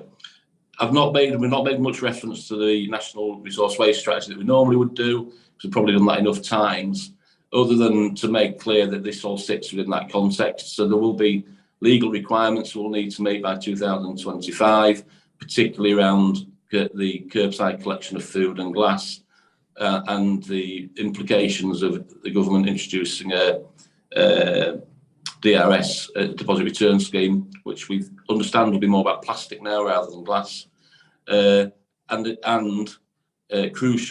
critically, how the government will fund these new burdens that are put upon us, or not, as the question may be. So I'll probably stop there. I've got a bit more to say, but I'll hand over to Phil to do the presentation. I think if I was yourselves, I'd focus on the presentation more than the report, because the presentation is slightly higher level and is presented in a way that is probably more interesting. But obviously, if there are anything questions around the report itself, like I say, more than happy to pick them up individually outside the meeting. Phil, I'll hand over to you. Thank you. I'm just going to share my screen.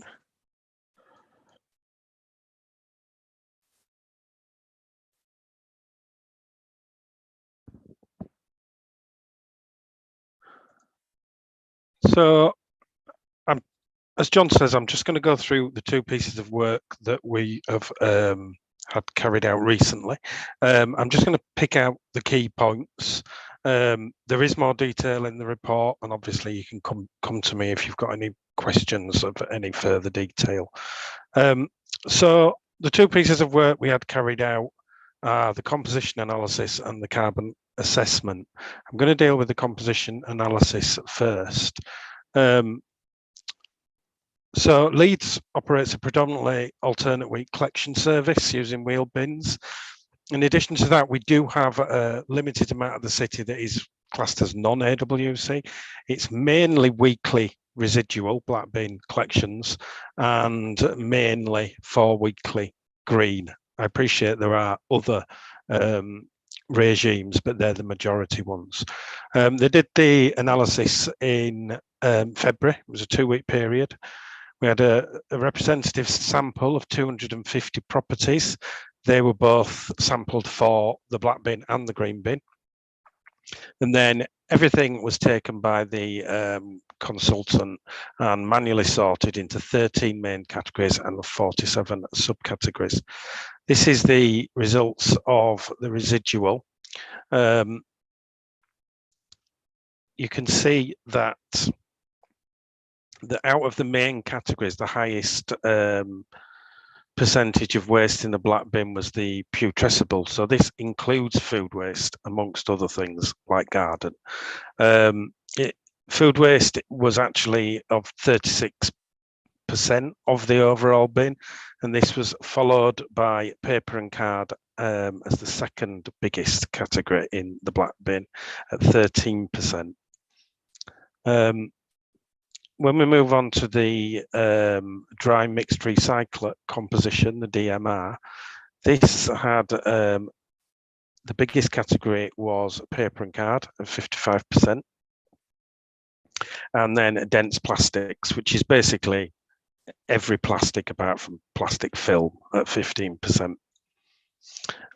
Just move on to kilograms per household per week. I've compared these to the previous composition analysis that we had done in 2015. It's a standard measure to translate into kilograms per household per week. Essentially, you can see there that residual is around 10 kilograms and the mixed recycler is around 3 kilograms. That's slightly reduced as residual from 2015. And also the dry mixed recycler is slightly reduced. If you wanted to know the weight of the bins actually collected, because this has been converted into per week, you just double it. So an average residual waste bin when collected is about 20 kilograms. This just shows some changes in tonnages of the key materials from 2015 to 2022. You can see that immediately what stands out there as an increase is textiles, and as a decrease is what we class as miscellaneous non-combustible. This is things like wood and carpet. It's kind of looking at just the percentage increase rather than the tonnage increase doesn't really give you the full picture. So textiles in the black bin was low in 2015. It's also low but slightly higher in 2022, and it makes it look like it's got a large increase. So the main composition analysis report, looks at things both by tons and by weight percent. Some changes in residual in the composition of the green bin. Again, textiles is doing the same thing. It was low in 2015, slightly higher in 2022, but it looks like it's got over 200% increase. But actually, in terms of tons, it's only a small increase.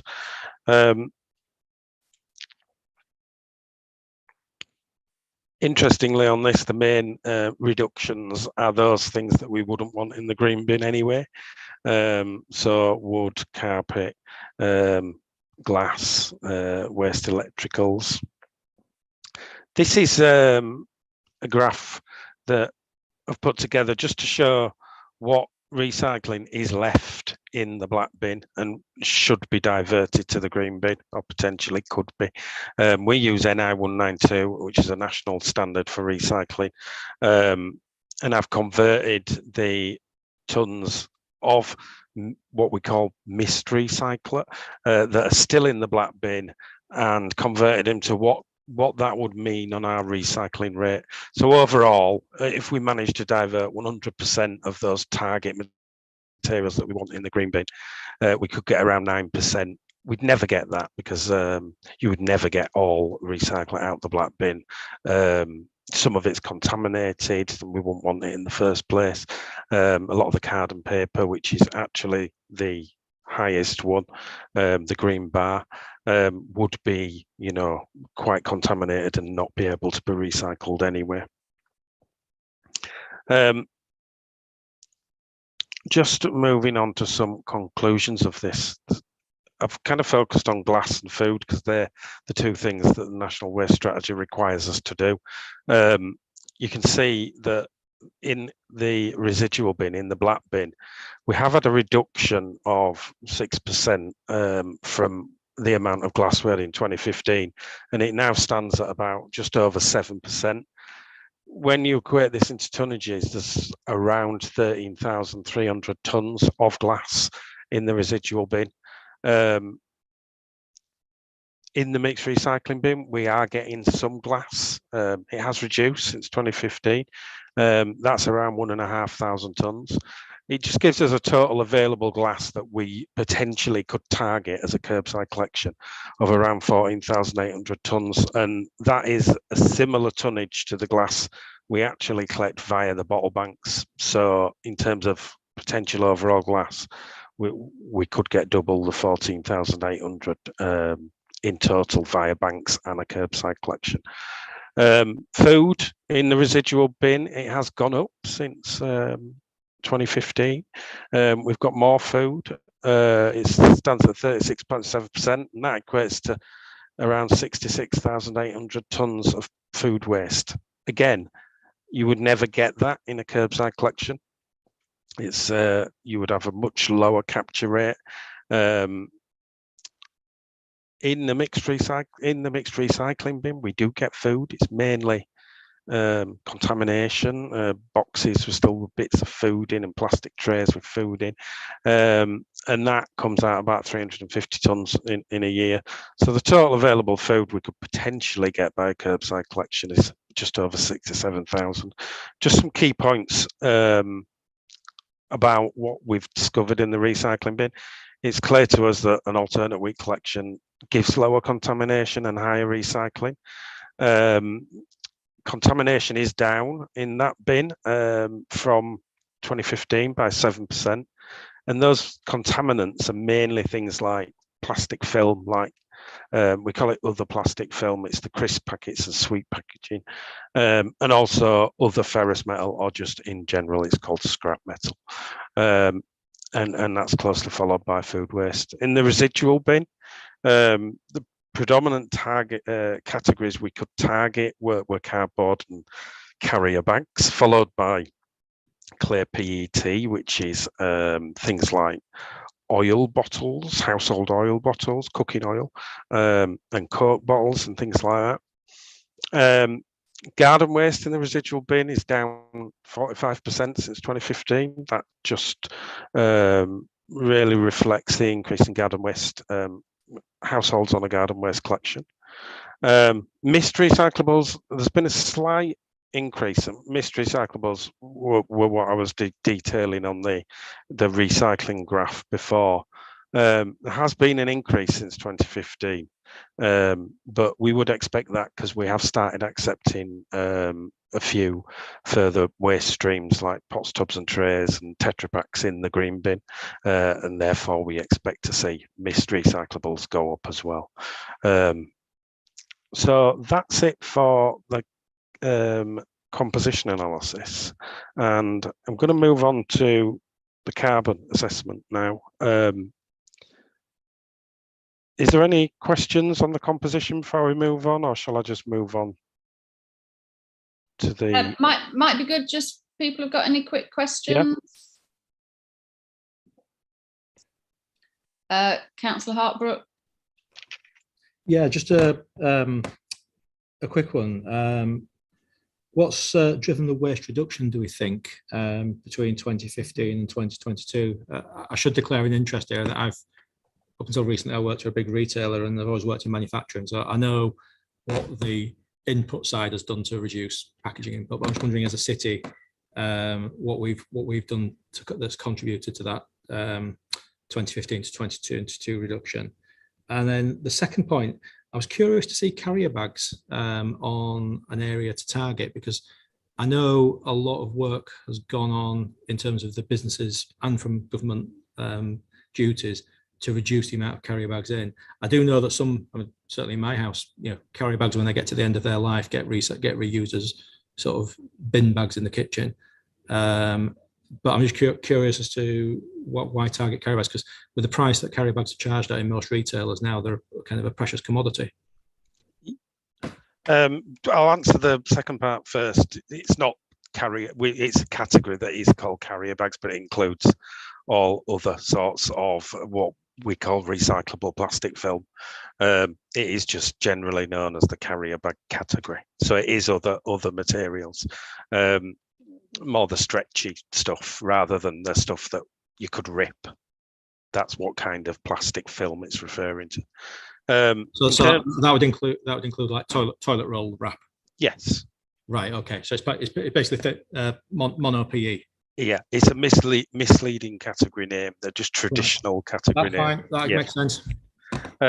In terms of the change in kilograms per household per week, I mean, the waste arisings for the council have increased every year since 2015. But when you convert that into kilograms per household per week, you would see we've had a massive increase in household growth since 2015. So it is a standard measure that they use.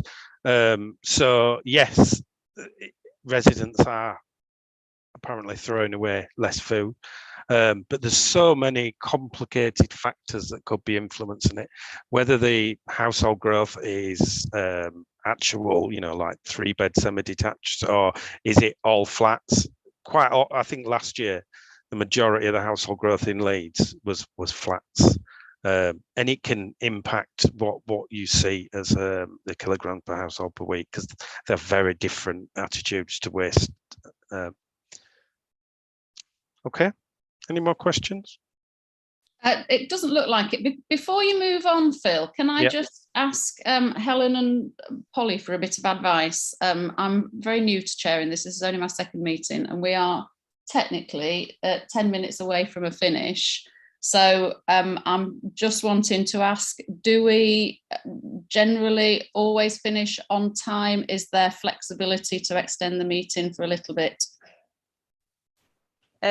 From my perspective, you can extend it. Obviously, the biggest barrier will be whether people have got other meetings at 3 and you might end up losing some of the other members. But I don't think there's any sort of governance or technical reason why you can't, and we have done it in the past. Yes, I would agree, Chair. Okay, so are people happy to stay on for, let's say, an additional 15 minutes so that we don't need to fly through this in 10 minutes? Do you want to raise your hand if that's not acceptable? Because I can't see many people's faces at the minute. I think Councillor Hartbrook has his hand up, Chair. Yeah, my hand up was to comment. I mean, I think this is a huge topic, and I think even an additional 15 minutes, we're not going to do it justice that it deserves. So I'd love to talk about this for as much time as we've got today, but I'd like to ask that we reschedule this and bring it back and give it the scrutiny and the discussion that this topic really deserves, because it's one of the most important for Leeds residents. Polly? Unfortunately, I have got another meeting at 3 o'clock. I just wonder whether we run through the presentation and then we give an opportunity maybe for follow-up questions through something like the Food and Biodiversity Group, which also incorporates waste now as an option as well. Obviously, members can stay on it when I've left, so you've got other officers to support. Yeah, I think I would be inclined to do that, to look at the presentation and then come back to it for questions, because I do appreciate Councillor Hartbrook's point, absolutely. So why don't we do that then? Why don't we go through the presentation and then we can revisit in a subgroup? Are people in agreement with that? Okay, is that okay then, Phil? Yep, that's fine. As John said, we can come back anyway when we have got more finalised results. These are just draft results, so I'll give you an overview and then we can come back to either this or the subgroup as you prefer. Right, so the carbon assessment was done by Eunomia. We decided we wanted to start with a draft baseline, something to compare improvements to year on year. So they've done a draft, it's a carbon footprint of waste management, shows us where the greatest climate gains can be made. We've got some initial options, and these are by no means what we're going to actually do. I'm working on all sorts of new options, but these are the ones we've got already. And then they've provided a carbon assessment model. They've built this model for us to be able to assess new options and do an annual carbon footprint.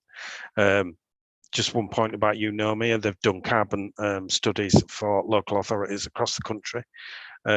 They've worked for DEFRA and done some carbon studies in relation to the National Waste Strategy. So, and we've worked with them before. So this is the draft baseline. We picked the year 1920 for the baseline because we didn't want our starting point to have any impacts related to COVID. It includes all waste management, all waste managed by Leeds City Council, including the residual waste collected at the curbside and the household waste sites, and any other residual waste that's taken into the household waste sites, such as bulky waste and fly tipping. All the recycling we do, all the garden waste collections. There was a food waste collection running in 1920, just a small trial area, and everything on a household waste site, bring banks, and other sites. And other sites are things like street cleansing and grounds cleansing. This first table shows the tonnages that we're dealing with. Curbside collections in total, 240 odd thousand. They're much higher now with the COVID impacts. Household waste sites collecting around 45,000 tonnes a year, and bring banks and other sites around 32,000 tonnes a year. All that is fed into a model amongst all sorts of other inputs. And ultimately the baseline result for the waste management service at Leeds City Council is a net carbon benefit of minus 33,323. Now, this doesn't mean that the service doesn't generate emissions.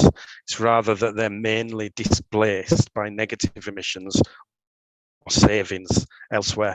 And this is primarily down to the recycling we do. All the recycling means that virgin material doesn't have to be used in new products, and that gives massive savings.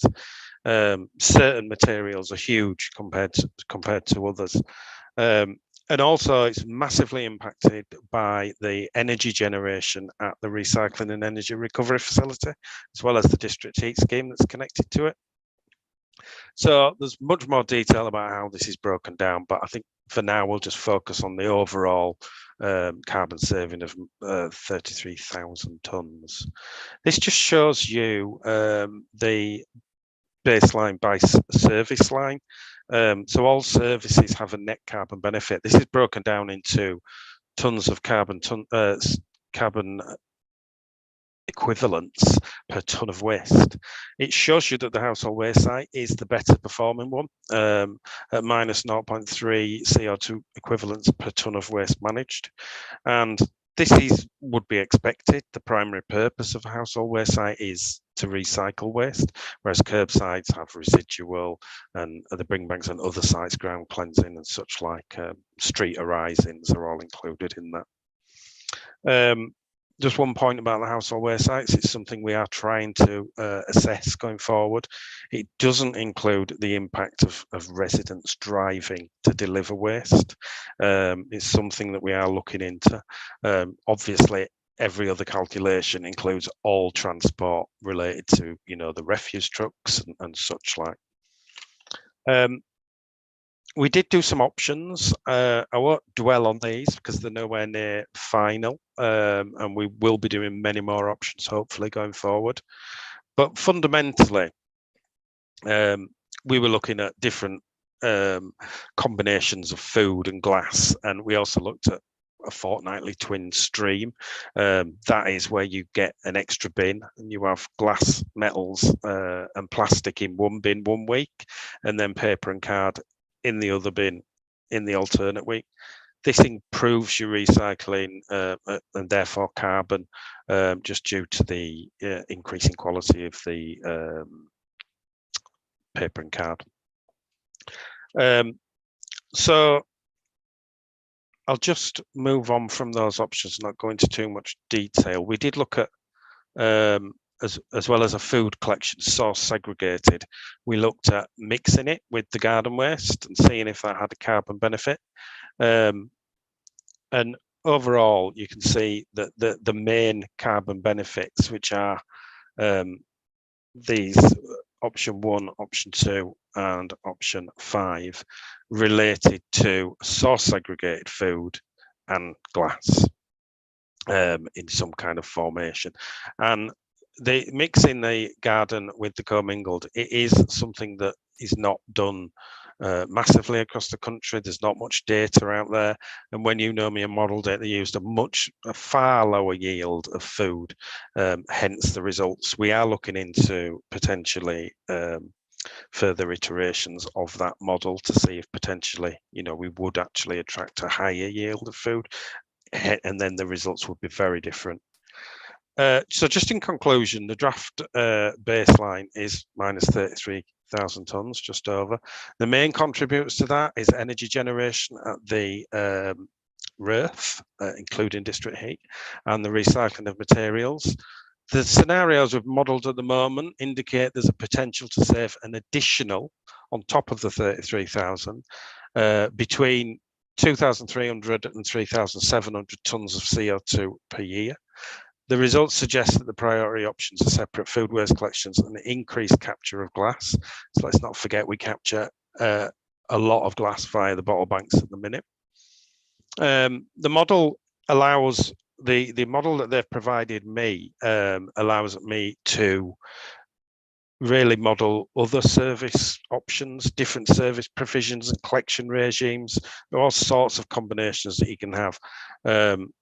And now we've got the carbon measure to take into account, as well as the measures we'd normally take into account, the recycling, the finance, the operational acceptability, residents' acceptability.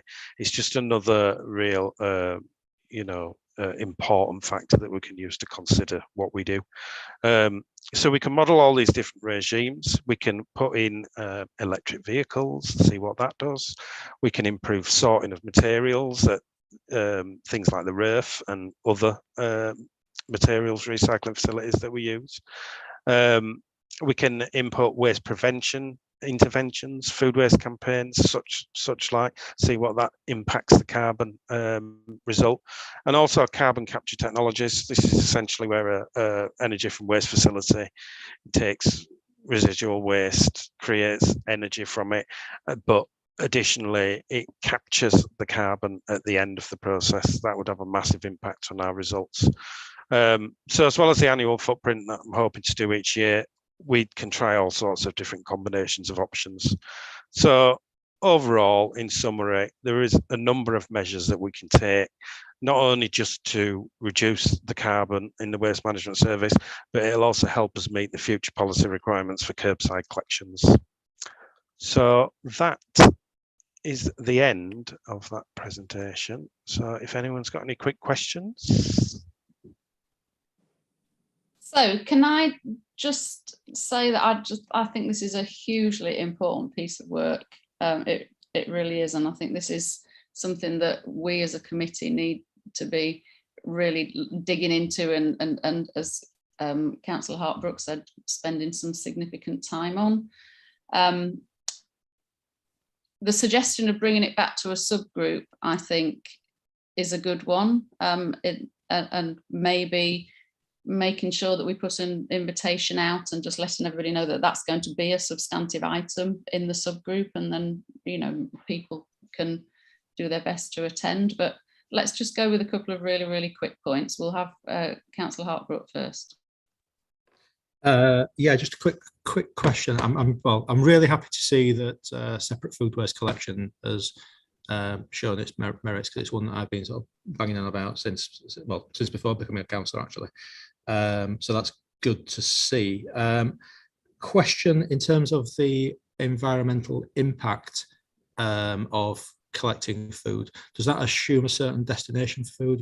Is that assuming composting or biogas generation or any particular outcome for the food?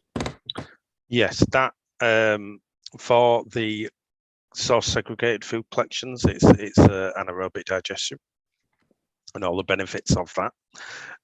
And for the mixed garden and food, it is currently modelled at IVC, which is an in-vessel composting system. That's one of the assumptions that we need to change to see if it changes the outcome, because actually a more modern technique is called a dry AD, a dry anaerobic digestion system. And that unfortunately is a new technique, and there's not much data out there. So it's something we have to have a bit of an investigation on. Yeah, that's really good to see, because I know that obviously the as is, that 736 tonnes of food waste is very personal to me, because it was collected in my ward, and it scaled up across Leeds, something I'm kind of banging on about. And I did some quick maths when the report came out about 2 hours ago, whenever it was, that if we collected the gas that could be generated from the Leeds food waste, based on the numbers you put in that report, I think it would provide the energy for about 5,000 homes across Leeds. Yeah, so it's something that really, it would make a huge impact for our city. So yeah, it's very important. Thanks for starting that conversation, but you can probably tell why I'd like to kind of continue that with a degree of urgency and thoroughness. Yeah, it's really important to us, and it is to government, and that is the direction of their strategy and ours to deal with food waste. Thank you. Councillor Carlisle. Thanks, Chair. Mine's a point of process, actually, and just wondering what the best way forward, because obviously we're looking at this now, but I know that as part of both Councillor Anderson's and Councillor Scopes' scrutiny boards, will be looking at waste and the strategy and all these bits. So I'm just wondering if it is taken away to a working group. Your thoughts, Barry, I guess, are useful in how that would help, but it may be that we're most suited to putting in a submission from SEAC to one of those scrutiny boards in order to take it forward so that it's looked at. Just making sure it's all joined up. I guess it adds power to whatever we may recommend here, but also then is information that the scrutiny boards will find very useful in looking at what the future waste strategy might be. I mean, on that point, what I would suggest is whenever we have this meeting, we maybe hold this joint scrutiny meeting and invite this group to attend as well. So in other words, we've got us effectively controlling it through the scrutiny process, but inviting all the SEAC members to come along. That would be my suggestion. It would be the way that we don't then have meetings for the sake of it. It also means that John, as in John Wilmer, doesn't have to attend about 3 doing exactly the same thing, which, excited as he is probably by the subject, he probably would be happy to maybe do it once. And the same goes for Philip. But that'd be my suggestion, is that when we come to do the inquiry, and I'm waiting at the moment on John giving me the okay to do it, because I was waiting on this information, but I've heard what he said today. So I would anticipate in September, when people come back from their holidays, actually having the session, and I would suggest that it's a joint one, and we invite SEAC to come along to that as well. John? Just unmuting. Yeah, thank you, Chair. Thank you, Councillor Anderson. Yeah, the point I was going to make, which I think is relevant just to the brief discussion then, is that the main thing we're coming to yourselves today about and to consult and seek your view on really is to present to you our initial findings. I'm having to stress they're initial and still draft around the sort of impact and the scale of impact that changing things might bring about or not bring about in terms of the scale.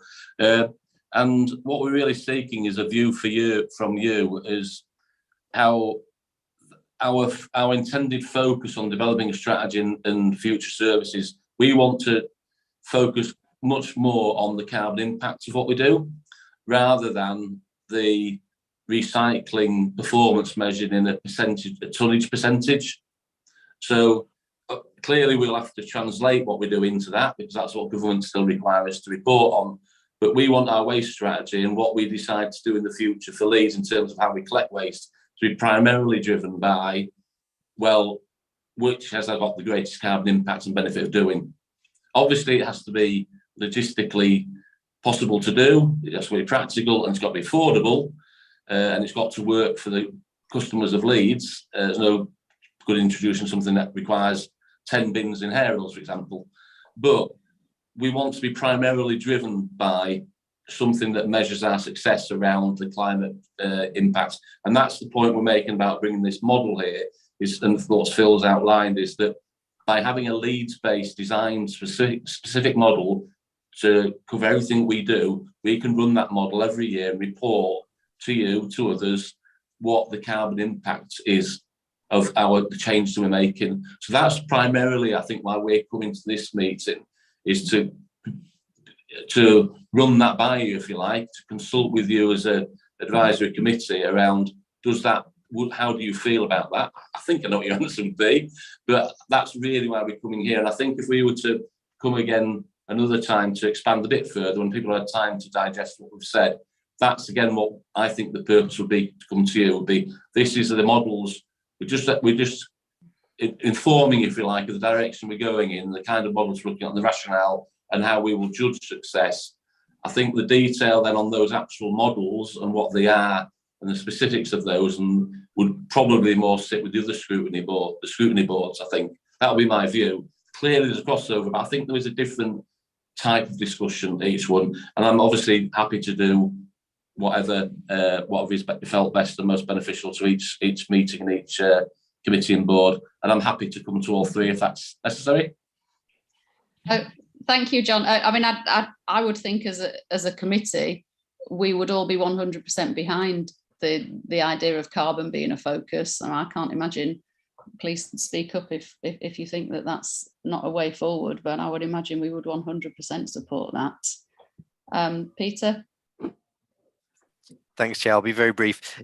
Yeah, because I had the benefit of the previous scrutiny meeting where John and colleagues came and explained all the impacts of different measures, the impacts of what if you put glass in the green bin and took it in that way, and the fact that that might not be necessarily positive.